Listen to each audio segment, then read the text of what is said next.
Gravy இப்படி செஞ்சீங்கன்னா 2 சப்பாத்தி சாப்பிட்றவங்க கண்டிப்பாக 5 சப்பாத்தி கூட சாப்பிடுவாங்க. ரொம்ப டேஸ்டியாக இருக்கும். கண்டிப்பாக செஞ்சு பார்த்துட்டு உங்கள் ஃபீட்பேக் எனக்கு ஷேர் பண்ணுங்கள். ஃபஸ்ட்டு வந்து ஒரு பேன் எடுத்துக்கலாம். இதில் வந்து 1 டீஸ்பூன் ஜீரகம் சேர்த்துக்கோங்க. அடுத்ததாக 1 டீஸ்பூன் முழு மிளகு சேர்த்துக்கலாம். இப்போ இதில் 1 டீஸ்பூன் சோம்பு சேர்த்துக்கலாம்.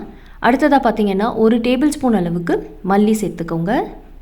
இப்போ வந்து இதில் 1 டேபிள் ஸ்பூன் அளவுக்கு அரிசி சேர்த்துக்கலாம். நான் பச்சரிசி எடுத்திருக்கேன். 1 டேபிள் ஸ்பூன் அளவுக்கு சேர்த்துருக்கேன். அடுத்ததாக இதில் பார்த்திங்கன்னா 2 லவங்கம் சேர்த்துக்கோங்க. இதோட ஒரு சின்ன துண்டு பட்டை சேர்த்துக்கலாம். பாருங்கள், இந்த அளவுக்கு எடுத்திருக்கேன். அடுத்ததாக பார்த்திங்கன்னா ஒரே ஒரு ஏலக்காய் எடுத்துக்கோங்க.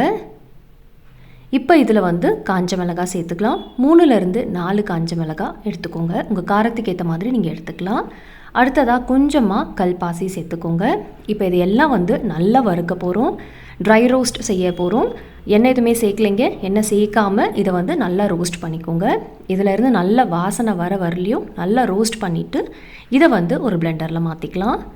பிளெண்டரில் சேர்த்த பிறகு இதை வந்து அரைச்சிக்கலாம். நான் அரைச்சிட்டு காமிக்கிறேன். பாருங்கள், அரைச்சாச்சு. இது இப்போ இருக்கட்டும். அடுத்ததாக பார்த்திங்கன்னா அதே பேன் எடுத்துக்கோங்க. இதில் வந்து 2 டீஸ்பூன் அளவுக்கு எண்ணெய் சேர்த்துட்டு ஒரு மீடியம் சைஸ் அளவுக்கு வெங்காயமை ரஃப்பாக கட் பண்ணிவிட்டு சேர்த்துக்கோங்க. இந்த வெங்காயமை வந்து ஓரளவுக்கு சாஃப்ட் ஆகிற வரலையும் வதக்கிக்கலாம். பாருங்கள், இந்த அளவுக்கு சாஃப்ட் ஆன பிறகு இதில் வந்து 2 மீடியம் சைஸ் அளவுக்கு தக்காளி சேர்த்துக்கோங்க. இதையும் வந்து ரஃப்பாக கட் பண்ணியிருக்கேன். இதோட 1 டீஸ்பூன் அளவுக்கு இஞ்சி பூண்டு பேஸ்ட்டு சேர்த்துட்டு நல்லா மிக்ஸ் பண்ணிக்கோங்க. இப்போ இதையும் வந்து நல்லா சாஃப்ட் ஆகிற வரலையும் வதக்கிக்கலாம்.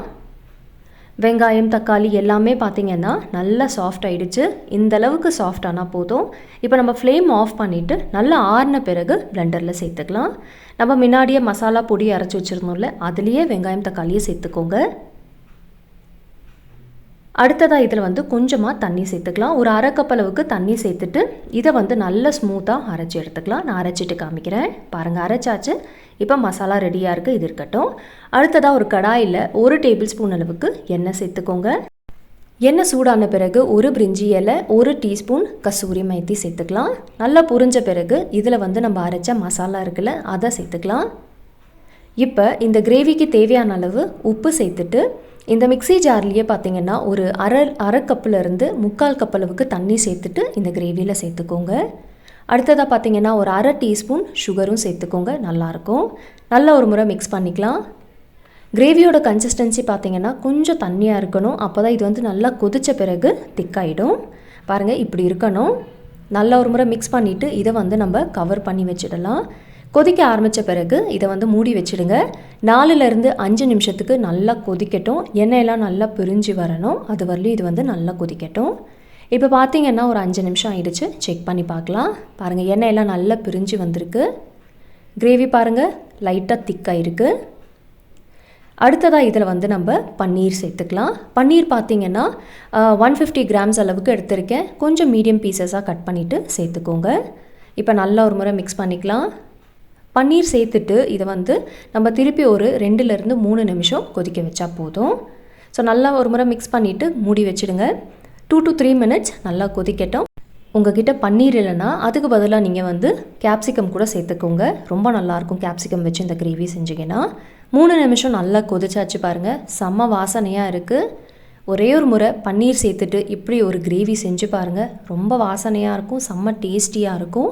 2 சப்பாத்தி சாப்பிட்றவங்க கண்டிப்பாக 5 சப்பாத்தி கூட சாப்பிடுவாங்க. ரொம்ப நல்லாயிருக்கும். அவ்வளோதாங்க.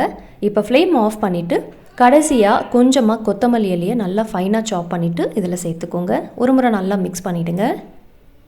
கிரேவியோட திக்னஸ் பாருங்கள் கரெக்டாக இருக்குது. இது ரொம்ப திக்காக இருந்தாலும் நல்லா இருக்காது. நம்ம மசாலாலாம் அரைச்சி சேர்த்துருக்கனால இந்த அளவுக்கு திக்னஸ் இருந்தால் தான் நல்லாயிருக்கும். இந்த கிரேவி பார்த்திங்கன்னா சப்பாத்தி, நான், ரோட்டி எல்லாத்துக்குமே ரொம்ப நல்லாயிருக்கும். ஃப்ரைட் ரைஸ்க்கு கூட நீங்கள் வச்சு சாப்பிடலாம். வீடியோ பிடிச்சிருந்தால் மறக்காமல் லைக் அண்ட் ஷேர் பண்ணுங்கள். தேங்க்ஸ் ஃபார் வாட்சிங்.